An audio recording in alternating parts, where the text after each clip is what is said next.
कहीं George Soros का हाथ तो नहीं है, कहीं लश्कर तैयबा का हाथ तो नहीं है, कहीं जमाते इस्लामी का हाथ तो नहीं है, क्योंकि परसों तो बांग्लादेश ने समर्थन कर दिया। जिस हिसाब से public property, private property, government property, police की प्रॉपर्टी तोड़ी फोड़ी गई है, कानूनी कार्रवाई तो होनी ही है, फिंगरप्रिंट तो स्कैन होना ही है। और वो फिंगरप्रिंट स्कैन के बाद अगर हमारे किसी 2 यूपीएससी की तैयारी करने वाले बच्चे का मैच कर जाता है तो उसकी जिंदगी तो खत्म हो गई। अभिजीत दिपके का क्या है, वो कल तक अमेरिका में था, परसों ऑरलैंडो चला जाएगा। यही सेम रेडिकल इस्लामिक जिहादी एक्टिविटी क्या अभिजीत दिपके सिर्फ एक दिन के लिए प्रोटेस्ट अमेरिका में करके दिखा सकता है? लेकिन ये कौन सा प्रोटेस्ट है जो कहने को जेंजी है पर मंच पर सारे बूढ़े हैं, कहने को नीट वाला है पर नीट का फुल फॉर्म किसी को पता नहीं है, कहने को नीट का पेपर लीक करने के लिए है लेकिन अनएडुकेटेड लोग ज्यादा हैं। टाइम्स नाउ के पत्रकार के साथ किया है, इंडिया न्यूज के पत्रकार को उन्होंने पीछे में लात धक्का मारा है, जिस तरीके से महिला पुलिस को वर्बल मोलेस्ट किया है, जिस तरीके से पत्रकारों को, नेशनल न्यूज चैनल के पत्रकारों को, जो महिला पत्रकार थी उनको वर्बल मोलेस्ट किया गया है। क्योंकि पंजाब में अभी इलेक्शन है, उत्तर प्रदेश में इलेक्शन है, इसी का माहौल बनाने की तैयारी में हमारे राहुल बाबा भी जुट गए हैं, हमारी डिम्पल भाभी भी जुट गई हैं। नमस्ते, मैं हूं शुभम और आपने देखना शुरू कर दिया है वो। जिस तरीके से कोकरोच जनता पार्टी जो है छात्रों के हितों के लिए जनता मंच पर प्रदर्शन कर रही है, अब वो और उग्र होता जा रहा है। 20 जुलाई में जो कुछ भी और अब तक जो कुछ भी हो रहा है उसकी तमाम खबरें आप सोशल मीडिया पर देख रहे होंगे। इस मुद्दे पर बातचीत करने के लिए हमारी मौजूदगी अभी दिल्ली एनसीआर में हमारे साथ नाज़िया इलाही खान मौजूद हैं। मैं मुझे आप एक बार बताइए, तमाम छात्र वहाँ आंदोलन कर रहे हैं, विपक्ष के नेता भी पहुँच रहे हैं, आपकी नज़र में वो छात्र हैं जो सरकार के या प्रशासन के या इस तंत्र के सताए हुए हैं? सबसे पहले तो वंदे मातरम, जय माँ काली। प्रोटेस्ट एक बहाना था, दिल्ली में दंगा भड़काना था। प्रोटेस्ट एक बहाना था, दिल्ली को शाहीन बाग बनाना था। प्रोटेस्ट एक बहाना था, दिल्ली के और पूरे भारत के युवा बच्चों को वर्गलाना था, बहकाना था और बर्बाद करवाना था। मैं इतना ही समझ पाई हूँ। देखिए, नीट का पेपर लीक हुआ और वाकई में ये एक बहुत बड़ी घटना है, दुर्घटना है। जिन बच्चों की जान गई, जो बच्चे फ्रस्ट्रेट हुए, जो बच्चे मेंटल ट्रॉमा में गए हैं, जो बच्चे डिप्रेशन में गए हैं, उनके साथ सहानुभूति है। जिस हिसाब से एजुकेशन मिनिस्टर के द्वारा और देश की सरकार के द्वारा कार्रवाई इमीडिएट तौर पर की गई, उसको एजुकेशन डिपार्टमेंट को और भी ज़्यादा स्ट्रिक्ट और स्ट्रॉन्ग करने की कोशिश की गई है। यहाँ तक कि एजुकेशन मिनिस्टर धर्मेंद्र प्रधान जी ने कहा कि 2 दिन पहले ये भी पूछा जाएगा कि आप किस लोकेलिटी और किस स्टेट में आप एग्ज़ाम देना चाहते हैं, वो भी हम तैयारी करके देंगे। क्योंकि होता है बच्चे आज यहाँ हैं, कल कहीं और रहे। मैं बंगाल की वोटर ऊपर रहती, दिल्ली एनसीआर में हूँ, तो मुझे कहीं ना कहीं ऐसा लगा है कि ये प्रोटेस्ट उन बच्चों के लिए तो नहीं था जिन्होंने वाकई में डिप्रेशन फील किया है। जो डिप्रेशन फील किए थे उसमें से कई बच्चे तो नीट का एग्ज़ाम भी दिए। गरीब बच्चे जो है वो कोई टॉप कर रहे हैं, कोई सेकंड आए हैं, कोई थर्ड आए हैं, कोई बहुत अच्छा रैंक लाए हैं, कोई बहुत अच्छा पोजीशन लेकर आए हैं और फिर वो आगे की अपनी फ्यूचर की तैयारी कर रहे हैं। देखिए, जब शाहीन बाग में बिरयानी बांटी जा रही थी ना, तो हिंदू भी हंस रहे थे और सारे समुदाय हंस रहे थे कि देखो ये लोग शाहीन बाग में ढपली गैंग बैठा है और जन्नती बिरयानी खा रहा है। लेकिन उसी भीड़ में शर्जील इमाम और खालिद अब्दुल्ला जैसे लोग आते हैं, मोहम्मद खालिद जैसे लोग आते हैं, उमर अब्दुल्ला जैसे लोग आते हैं और वो कहते हैं कि चिकन नेक काट दिया जाएगा। और शर्जील इमाम कहता है कि पीओके तो उनका ही था और जो कश्मीर हमारे पास है वो भी उन्हीं का है। तो ऐसी चीज़ें हुई जो असंवैधानिक थी, असामाजिक थी और उसी को दोहराया और दर्शाया गया तिलचट्टा पार्टी की तरफ से। तीसरी बात, इस देश ने प्रोटेस्ट बहुत देखा है और जंतर मंतर तो एक इतिहास बन चुका है प्रोटेस्ट के लिए। इस देश ने अगर सबसे लंबा कोई प्रोटेस्ट देखा तो वो तो शर्मिला मणिपुर, जिसको आयरन लेडी कहा जाता है, उसका देखा। 2000 से 2016 तक उसको कहते हैं नॉन वायलेंस प्रोटेस्ट, जिसमें ना किसी आज़मी और शबाना को आना पड़ा, जिसमें ना किसी शाह और नसीरुद्दीन को आना पड़ा, जिसमें ना किसी डिम्पल कबाड़िया और डिम्पल को आना पड़ा, जिसमें ना किसी आम आदमी के झाड़ू वाले को आना पड़ा, किसी को नहीं आना पड़ा।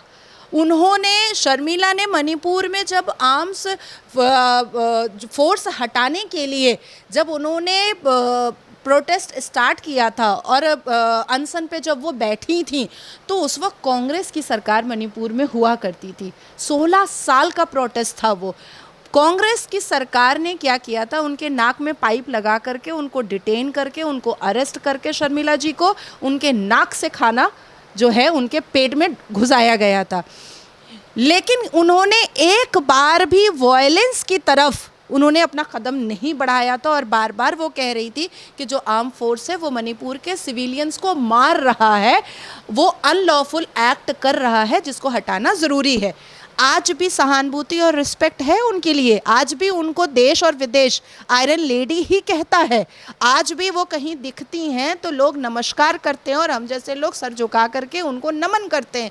लेकिन ये कौन सा प्रोटेस्ट है जो कहने को जेंजी है पर मंच पर सारे बूढ़े हैं, कहने को नीट वाला है पर नीट का फुल फॉर्म किसी को पता नहीं है, कहने को नीट का पेपर लीक करने के लिए है लेकिन अनएडुकेटेड लोग ज़्यादा हैं, कहने को छात्र हैं पर जिस तरीके से रैफ पर उन्होंने भगदड़ मचाया, पुलिस को मारा है, उन्होंने वर्दी पहने हुए ऑफिसर के साथ जो बदसलूकी की है, टाइम्स नाउ के पत्रकार के साथ किया है, इंडिया न्यूज़ के पत्रकार को उन्होंने पीछे में लात धक्का मारा है, जिस तरीके से महिला पुलिस को वर्बल मलेस्ट किया है, जिस तरीके से पत्रकारों को, नेशनल न्यूज़ चैनल के पत्रकारों को, जो महिला पत्रकार थी उनको वर्बल मलेस्ट किया गया है, जिस तरीके से यूट्यूबर्स जो पत्रकार हैं उनको मलेस्ट किया गया है। ये मुझे कोई स्टूडेंट तो नहीं दिख रहे हैं, किसी भी हाल में नहीं दिख रहे हैं। और जिस हिसाब से शर्जील इमाम गैंग और खालिद के अब्बा जान मंच पर जिस दिन दिखे, मैं तो बंगाल में थी, मैंने उसी वक्त कह दिया कि ये माजरा कुछ और है, ये कोई साधारण नीट के पेपर लीक का प्रोटेस्ट तो नहीं है। अब तमाम लोगों से मैं, छात्रों से मैं बात कर रहा हूँ, जो छात्र, मैं कल भी वहाँ गया तो लोग कह रहे हैं कि हम यूपी से आए हैं, कोई राजस्थान से आया है, कोई आपका बिहार से आया है, तो कहना कि छात्र सिस्टम से त्रस्त तो है ना, कहने के त्रस्त तो है ना। वो तमाम लोग ये भी कह रहे हैं कि जो नीट के कारण, जो पेपर लीक के कारण 20 बच्चों ने सुसाइड किया, सरकार ने उनके प्रति कोई सहानुभूति या कोई भी आर्थिक सहायता नहीं पहुंचाई। तो छात्रों में वो गुस्सा तो जायज़ है ना एकदम। देखिए, मुझे ऐसा लगता है कि सरकार पे उम्मीद तो रखनी चाहिए। दूसरा कि जिस वक्त खड़े होकर के विपक्ष की पार्टियों के नेता अमेरिका से भगाए हुए और लतियाए हुए अभिजीत दिपके के साथ खड़े होकर के लंबी लंबी भाषण दे रहे थे, उस वक्त तो झारखंड में भी पेपर लीक हुआ था, तो ये काफिला झारखंड क्यों नहीं गया? जाना चाहिए था ना। ये तो बिल्कुल प्रमाणित है, सारे न्यूज़ में आया, सब कुछ आया कि उसी वक्त झारखंड में पेपर लीक हुआ।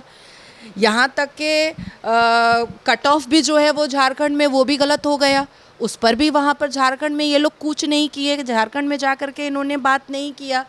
तीसरी बात आती है कि जो भगदड़ 20 तारीख को देखी गई और 21 तारीख को देखी गई, वो एक उग्रवादी भगदड़ था, वो एक आतंकवादी भगदड़ था।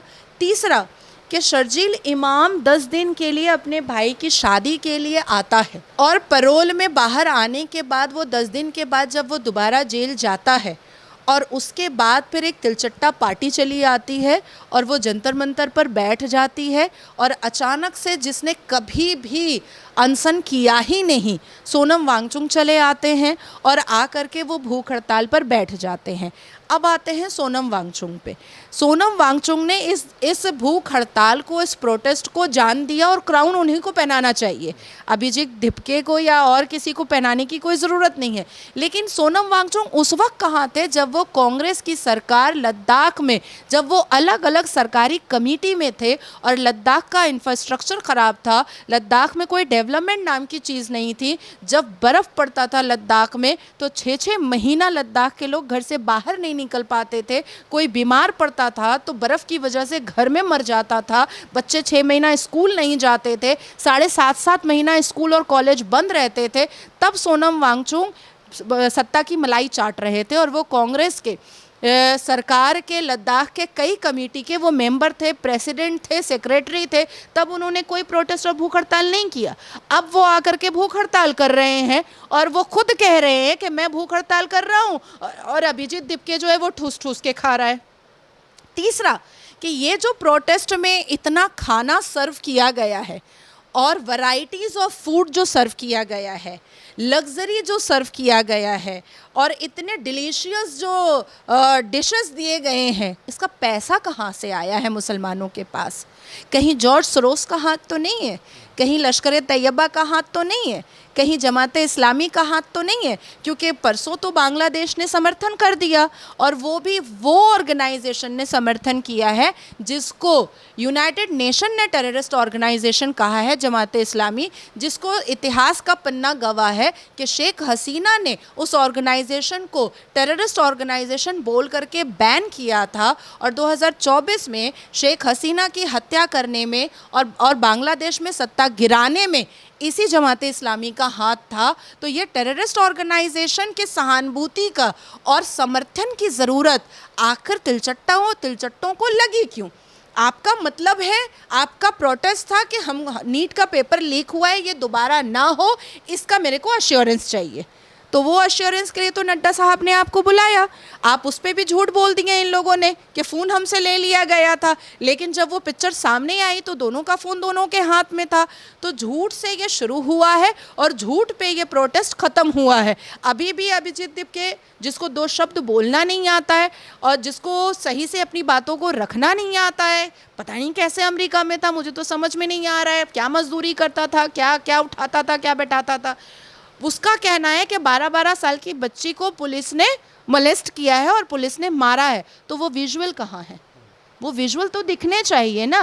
तीसरी बात है कि अभिजीत दीपके को इतना आइडिया नहीं है कि प्रोटेस्टर्स को कैसे मारा जाता है और कैसे हटाया जाता है।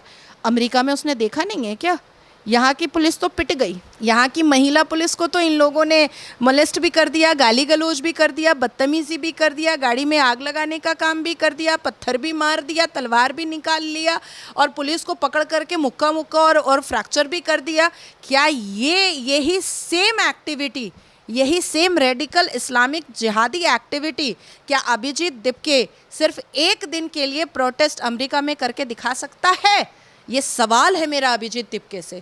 हो सकता है मेरी और उसकी उम्र में ज़्यादा फ़र्क नहीं होगा, इसलिए मैं ये सवाल पूछ रही हूँ कि क्या सेम ये प्रोटेस्ट तुम अमेरिका में करके दिखा सकते हो और पुलिस को मार के दिखा सकते हो? ये कोई नीट के पेपर लीक का प्रोटेस्ट है ही नहीं, क्योंकि पंजाब में अभी इलेक्शन है, उत्तर प्रदेश में इलेक्शन है।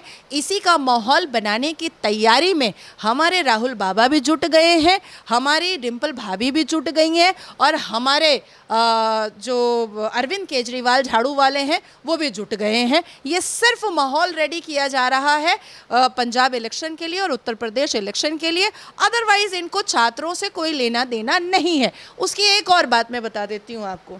वाकई में अगर नीट के पेपर लीक वाले बच्चे जो मरे हैं, अगर उनसे सहानुभूति होती तो क्या उनके घर नहीं जाते एक बार भी? उनको कोई आर्थिक मदद नहीं करते? इनको तो दुबई से भी पैसा आ रहा है भाई, 1 लाख रुपए हफ्ता। इनको तो जमात इस्लामी से पैसा आ रहा है, इनको तो जॉर्ज सोरोस से पैसा आ रहा है, इनको तो 22 मिलियन वाले इंस्टाग्राम से पैसा आ रहा है, इनको तो 50 मिलियन वाले ट्विटर से एक्स हैंडल से पैसा आ रहा है, इनको तो 100 मिलियन वाले यूट्यूब से पैसा आ रहा है। तो आप करोड़ों रुपए कमा रहे हो, आपके पॉकेट से 10 रुपए नहीं निकला कि जो बच्चे सुसाइड किए हैं हम उनके घर जा कर के आर्थिक मदद कर दें, या हम उनसे गले लगा करके उनके माँ बाप को रो लें, या हम उनको ये कहें कि हम अश्योरेंस लेकर के आएंगे शिक्षा मंत्री से कि दोबारा पेपर अगर लीक हुआ तो शिक्षा मंत्री जो हैं वो सामने आकर माफ़ी मांगेंगे। ये तो नहीं किया इन लोगों ने। जंतर मंतर से आपको इंसाफ चाहिए, इंसाफ कोर्ट में मिलता है। आपको अश्योरेंस चाहिए, वो आपको शिक्षा मंत्री के ऑफिस में मिलेगा। आपको व्यवस्था सही चाहिए, वो आपको गृह मंत्री के ऑफिस में मिलेगा। आपको जंतर मंतर में भगदड़ मचाने से, तलवार निकालने से, पुलिस को की टांग तोड़ने से, महिला पुलिस का मोलेस्ट करने से, रेप के कगार पर ले जाने से आपको इंसाफ नहीं मिलेगा, किसी हाल में नहीं मिलेगा। चौथी बात कि कल पुलिस ने फिंगरप्रिंट स्कैनर को बुलाया था।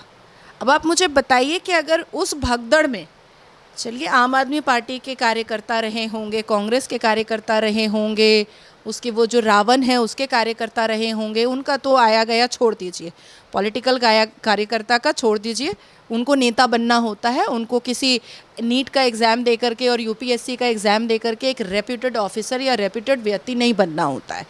मेरा सवाल ये है कि अगर 2 बच्चे भी उसमें उनका फिंगरप्रिंट आ गया तो ये युवा बच्चों का अभिजीत दीपके और सोनम वांगचुक ने युवा बच्चों का जो किस्मत है वो संवारने की कोशिश की या बर्बाद करने की कोशिश की। अगर हमारे 2 बच्चे भी फिंगरप्रिंट मैच करवा देते हैं या हो जाता है मैच, तो क्या हालत होगा उनका, आप बताइए। Because law always take its own course.